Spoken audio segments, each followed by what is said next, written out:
მინდა გაგიზიაროთ თუ რა ფანქრებს ვიყენებ ყველაზე ხშირად. წარმოგიდგენთ წყლის ფანქრებს.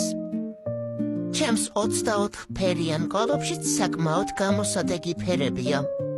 შეგიძლიათ დახატოთ როგორც წყლით, ასევე მის გარეშე.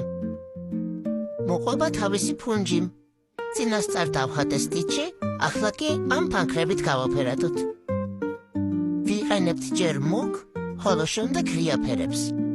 ამ ნაკრებში კი კონკრეტულ ფერს სხვადასხვანაირი ფანქარი აქვს თავისი სიმუქის მიხედვით, თუნდაც 24 ფერიანში. ასე გამოიყურება ჩვენი ნახატი წყლისა და თეთრი ფანქრის გარეშე. გავითვალისწინოთ, რომ საჭიროა ძალიან ცოტა წყალი. ახლა კი ვნახოთ როგორ მუშაობს.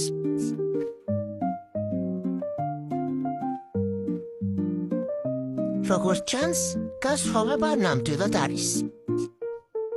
თეთრი ფერის ფანქარი და ცოტა წყალი დაგვეხმარება, რომ ფერები კარგად გადავანაწილოთ ერთმანეთში. ეს ფუნჯი განსაკუთრებით გამოსადეგია რთულ ნახატებში, როდესაც ფერებია ერთმანეთში შესაძლებელი.